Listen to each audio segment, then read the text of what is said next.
Salam sejahtera, pembelajaran hari ini ialah berkaitan dengan 7.2.4 menyelesaikan masalah yang melibatkan graf laju masa.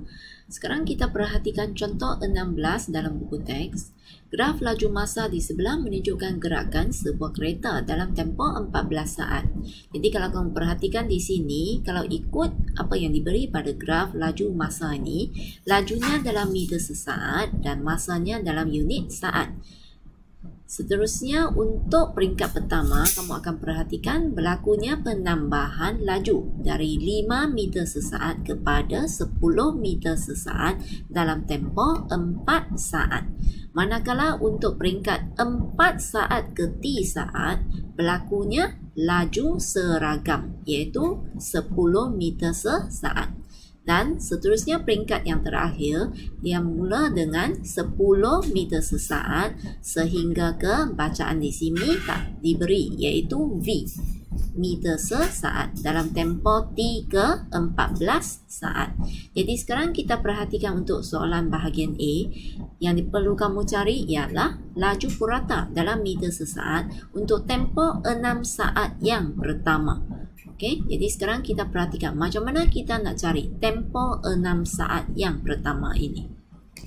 Jadi untuk perhitungan laju purata, kita kena ingat balik kepada rumusnya, iaitu laju sama dengan jarak per masa.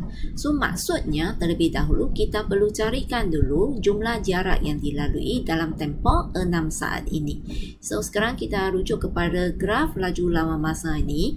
Kamu akan perhatikan untuk hitungkan jarak, iaitu kita perlu carikan luas di bawah graf. Dan bentuknya boleh terbahagi kepada dua bahagian, iaitu bahagian A bentuk trapezium dan bahagian B ialah bentuk segi empat tepat. Jadi kamu boleh lakukan perhitungan dengan ambil rumus luas untuk trapezium, iaitu 1/2 darab dengan hasil tambah dua garis lurus yang selari, iaitu dua sisi selari sini, iaitu 5 dan 10. Lepas tu darab dengan tapaknya, iaitu 4.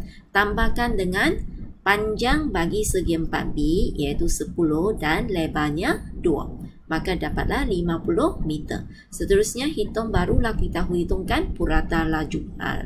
Nya sama dengan 50 meter per dengan 6 saat. Jadi dapatlah jawapan dia. Kita teruskan dengan bahagian B, nak hitung nilai T jika jarak yang dilalui oleh kereta untuk tempoh 4 saat yang pertama ialah separuh daripada jarak yang dilalui dengan laju seragam. Jadi jarak yang dilalui oleh kereta untuk tempoh 4 saat yang pertama maksudnya rujuk kepada luas bahagian A, 4 saat pertama. Seterusnya, untuk jarak yang lalui dengan laju seragam maksudnya dari peringkat 4 kepada T saat. Jadi maksudnya selain daripada kawasan B, dia termasuk juga bahagian sini. So dia akan membentuk sebuah segi 4 tepat juga. Baik, jadi maksudnya luas A bersama dengan 1/2 sebab dia kata separuh darab dengan luas segi 4 tepat di sini. Jadi luas A kita dah hitung dari bahagian A tadi, iaitu bersamaan dengan 30 sama dengan 1/2 darab dengan 10, iaitu tinggi bagi segi 4. Lepas tu darab dengan lebar, iaitu T tolak 4. Jadi kita ringkaskan, dapatlah langkah yang kedua ni. Seterusnya T tolak 4 sama dengan 30 bahagi 5, maka dapat 6. Jadi T sama dengan 10. Untuk bahagian C, hitung nilai V jika pecutan bagi 2 saat yang terakhir ialah 3.5 meter sesaat.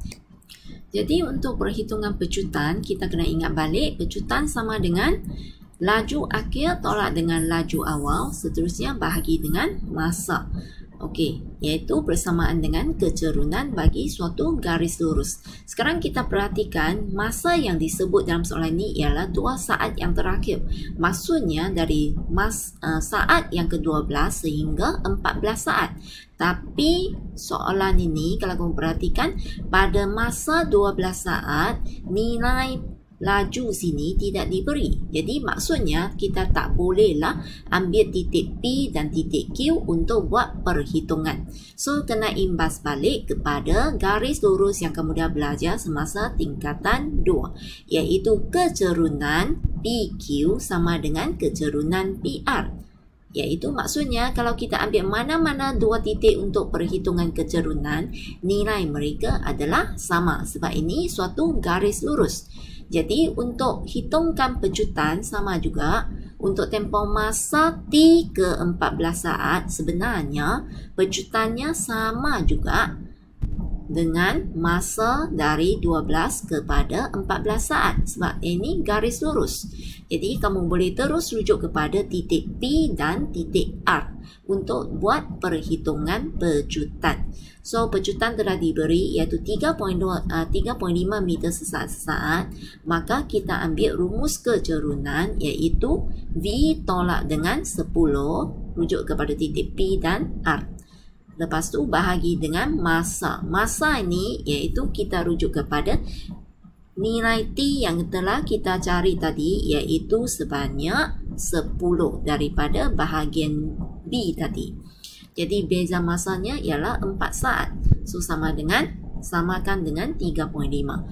Lepas tu selesaikan maka dapatlah V jawapannya sebagai 24. Sekarang kita perhatikan contoh 17. Graf laju masa di sebelah menunjukkan gerakan dua buah kenderaan. Graf OAB mewakili gerakan kereta Encik Jabadi dan graf CD mewakili gerakan taksi yang dipandu oleh Encik Lau. Diberi beza jarak di antara kereta dengan taksi bagi tempoh 24 saat ialah sebanyak 160 meter. Nak hitungkan apakah nilai V ini? Okey. Baik, jadi kena pastikan dengan betul-betul garis OAB adalah mewakili gerakan kereta Encik Jabadi. Manakala untuk garis CD ialah mewakili gerakan taksi yang dipandu oleh Encik Lau. Seterusnya, bagaimana kita nak hitungkan jarak iaitu ambil beza jarak mereka.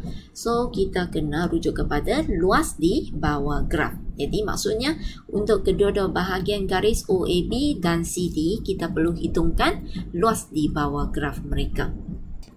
Jadi, untuk dapatkan beza jarak antara kereta dengan taksi, kita tolaklah. So, ambil jarak kereta tolak dengan jarak taksi, iaitu sebanyak 160.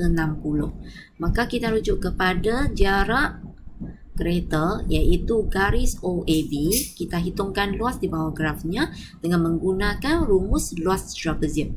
Jadi, 1/2 darab dengan dua sisi yang selari, iaitu AB dan sini. So, panjang AB ialah 24 tolak dengan 8. Maka dapatlah 16. Seterusnya, di sebelah bawahnya, sisi di sebelah bawah, panjangnya 24. So, 16 tambah dengan 24. Lepas tu darab dengan tinggi dia. Tingginya telah diberikan sebagai V tolak 10. Seterusnya, tolak dengan jarak taksi, iaitu bentuk segitiga. So, kita ambil rumus luas segitiga. 1/2 darab dengan tapak, iaitu 16. Darab dengan tinggi. Tinggi sini ialah V.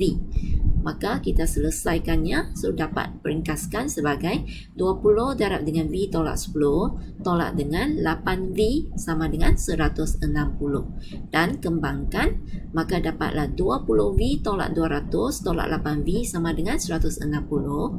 Seterusnya, dapatlah 12V tolak 12V sama dengan 360. Jadi, V sama dengan 30.